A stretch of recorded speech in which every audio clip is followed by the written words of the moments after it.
आपके मदद, आपके दुआ, ऐसी मक्का मस्जिद से अपने मक्का मस्जिद की जिम्मेदारी से यहाँ पर ये मंच पे आए, मैं कांग्रेस की ओर से उनको धन्यवाद देता हूँ, क्योंकि इतना अच्छा ये शाम, इतना अच्छे से ये रमज़ान की दावत हो रहे बोले तो बड़े लोग यहाँ पर आए हुए मौजूद हुए। इसीलिए हमारे मुसलमान भाइयों को और एक बार रमज़ान फेस्टिवल की दावत में सबको धन्यवाद देते हुए आगे भी हम लोग मिलकर काम करेंगे। मुसलमानों तरक्की के लिए कांग्रेस पार्टी हर जिम्मेदारी उठाएंगे, हर जिम्मेदारी निभाएंगे। यहाँ ही मेरा भाषण खत्म करता हूँ। धन्यवाद मित्रों।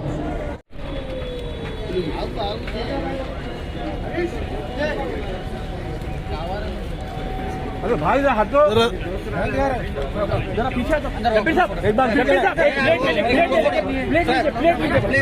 आप लोग देखिए पानी क्या ठाकुर साहब को पीछे अजहर भाई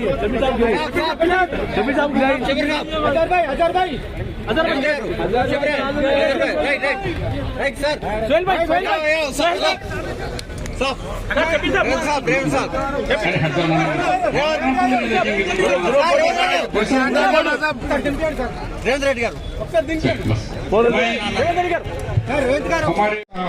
कुरैशी साहब आगे वहाँ नमाज पढ़ाएंगे और यहाँ पीछे भी वीआईपी के लिए पीछे के भी नमाज का इंतजाम किया गया है। मेहरबानी कर और हमारे हाफिज रिजवान साहब को ले जाने का जी। अरे यार तो फोटो मिल गई, ले लो ना।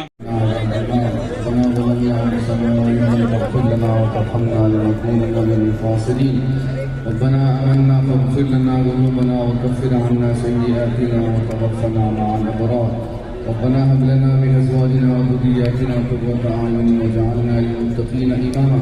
अल्लाहुम्मा जअलना मिन उतक़ा'i शहरि रमज़ान व हुर्मति शहरि क़ुरआन व हुर्मति शहरि रमज़ान व बिरहमतिका या अरहमर राहिमीन। सुब्हान रब्बिका रब्बिल इज़्ज़ति अम्मा यसिफ़ून। आज कांग्रेस पार्टी की ओर से हैदराबाद में इफ्तार दावत दिए हुए, ये दावत में कांग्रेस पार्टी CWC मेंबर अपना तारिक अनवर जी और मेरा अच्छा दोस्त Rajya Sabha member minority cell chairman Imran Pratapgarhi ji और मक्का मस्जिद के बड़े बड़े लोग और कांग्रेस पार्टी के सब नेतागण यहाँ पर मौजूद हुए।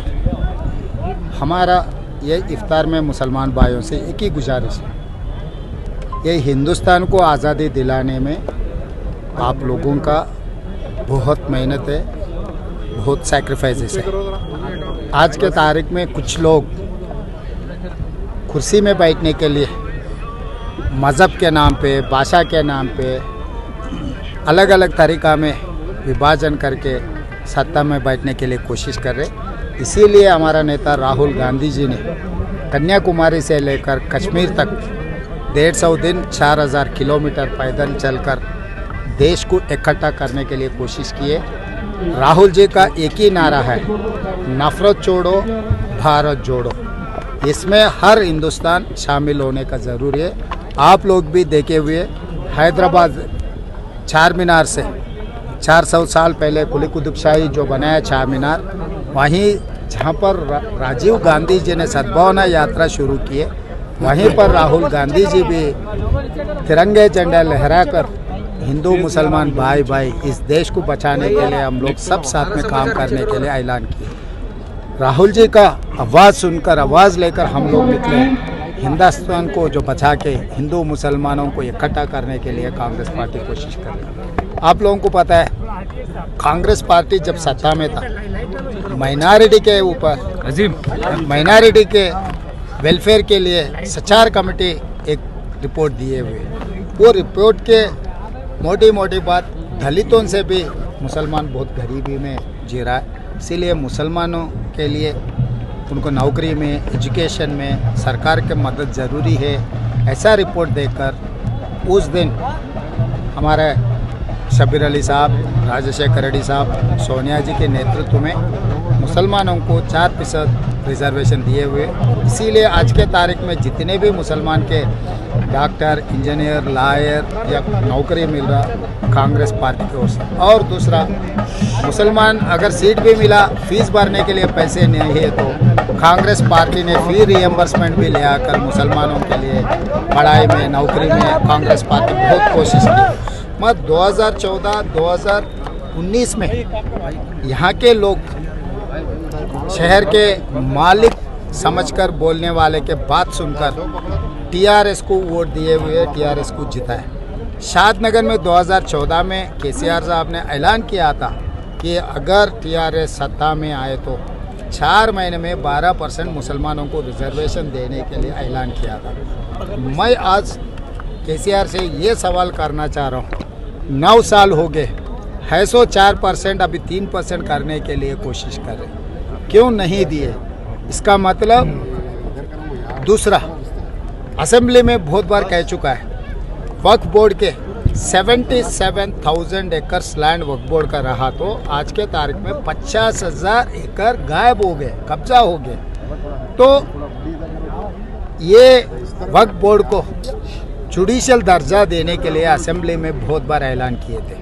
तो आज के तारीख में वक्फ बोर्ड को जो दर्जा नहीं देने की वजह से अपने जितने भी कीमती जगह पूरा गायब हो जा रहे हैं। और NRC, citizen amendment act, 370 article, triple तलाक, president election, vice president election, जब जब जरूरी पड़ा था तब केसीआर ने नरेंद्र मोदी को मदद किए।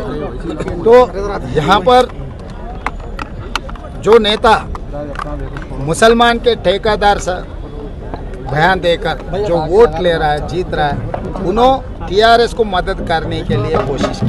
सब एक तरफ आप हैदराबाद एमपी को अपना दोस्त बनाते हैं, फिर दूसरी तरफ एक टिप्पणी करते हैं कि स्टीयरिंग उनके हाथ में है और वो स्टीयरिंग सीधा बीजेपी की गली में जाता है। इस बारे में क्या? भाई ये ट्रायंगल लव स्टोरी है। मैं वो दोस्त को साथ में लेकर चलना चाह रहा हूँ, वो बिगड़ा हुआ दोस्त के साथ में चल रहा है।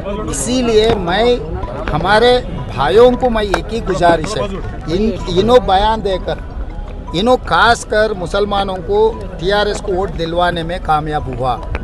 फिर ये बयान दिया हुआ है, कार के स्टीयरिंग मेरा हाथ में है। जब स्टीयरिंग आपके हाथ में है, सब सारे आपके हाथ में रहा, तो यहाँ पर कार वोट लेकर हैदराबाद से निकलकर दिल्ली जाके मोदी के गली में घुस रहा है, मोदी के गोद में बैठ रहा है। क्यों नहीं रोके? इसका मतलब कौन जिम्मेदारी उठाना है? जब वोट देने के लिए आप जिम्मेदारी ले रहा है, जब वो गाड़ी मोदी के घर में घुस रहा तो रोकने का भी जिम्मेदारी भी दोस्त लेना है ना। और पटसुम आप देखे राहुल जी को बर्खास्त करने के लिए, उनके घर खाली करवाने में, सब सारे में मोदी इतना राहुल जी के ऊपर ये कर रहा है, जबरदस्ती कर रहा है। कहीं पर भी बयान भी नहीं दिए। किस लिए डर रहे भाई? मेरे समझ में नहीं आया। आप किसके साथ में हैं? किसको बचाने के लिए कोशिश कर रहा है? इसीलिए अगर उनका खुद का पार्टी कहीं चुनाव लड़ रहा है तो बात अलग है। जहाँ पर वो चुनाव नहीं लड़ रहा है वहाँ पर टीआरएस को क्यों दिला रहा है?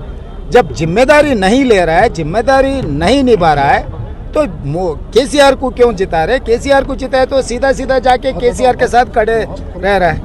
इसीलिए मैं एक ही गुजारिश करना चाहता हूँ, ये हैदराबाद स्टेट को जो निज़ाम सरकार ने दिया हुआ उस्मानिया हॉस्पिटल को तोड़ने के लिए कोशिश कर रहा है। उन्होंने हर जगह में जो निज़ाम के निशानियां हैं पूरा मिटाने के लिए, और सेक्रेटेरिएट में मस्जिद को शहीद कर दे, अंबरपेट में मस्जिद को शहीद किए, जब कुछ आवाज़ ही नहीं उठाया। और खासकर ये एक बात मैं बोलना चाह रहा हूँ, आरटीसी बस के ऊपर इससे पहले जड बोल के रहता था। अगर तेलंगाना में, आंध्र प्रदेश में कोई भी आरटीसी बस रहा तो बस के ऊपर गाड़ी नंबर जेड से शुरू होता था। आज के तारीख में जेड खत्म हो गए। जेड किसका निशान है? निज़ाम सरकार के माँ की निशान है। उनके याददाश्त में आरटीसी पूरा बना के, गाड़ियाँ दे के, पैसे देकर रोड ट्रांसपोर्ट कॉरपोरेशन में बसों को जमा है। इसके वजह से उन निज़ाम माँ के निशान हमेशा याद रहने के लिए आरटीसी गाड़ी के ऊपर जेड था जोरब।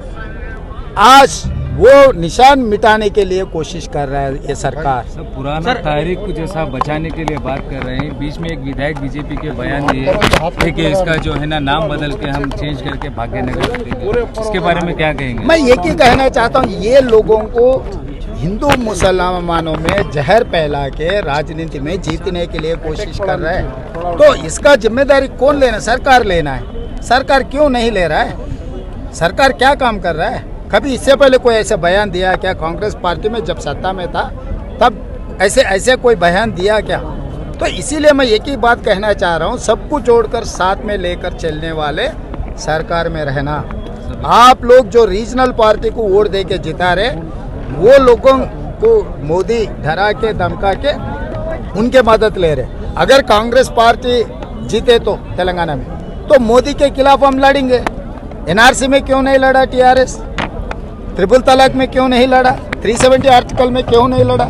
जब प्रेसिडेंट वाइस प्रेसिडेंट चुनाव आया था, क्यों केसीआर ने ले जाके मोदी को मदद दिए? ऐसे हर वक्त मोदी के साथ जो आदमी दे रहा है, उनके साथ अपना दोस्त अपना भाई ऐसे गलत काम कर रहा है। इसीलिए मेरा वो उनसे खासकर असदुद्दीन ओवैसी जी से मेरा गुजारिश है, लोगों का दिल तोड़ने का काम मत करो। आज के तारीख में राहुल जी का जो डिस्क्वालिफिकेशन हुआ, इसके बारे में आप क्यों नहीं कह रहा है? तो हम लोग 18 पार्टी इकट्ठा होकर मोदी के खिलाफ पार्लियामेंट में हम लोग लड़ रहा है, तो आप क्यों साथ में नहीं आ रहा है? वहाँ पर सीधा सीधा दो रास्ता हो गया, एक मोदी का रास्ता, दूसरा गांधी का रास्ता। 18 पार्टी गांधी के रास्ते में चल रहे, फिर आप नहीं आ रहे। कम से कम आप बयान भी नहीं दिए। तो मुसलमान लोग पढ़े लिखे से, डॉक्टर इंजीनियर जहाज ने पहले से आज़ादी के लिए लड़े से लोग हैं, कुर्बानी दिए से लोग हैं। कौन उन लोगों को कुछ कम कहकर कुछ नहीं कह सकते।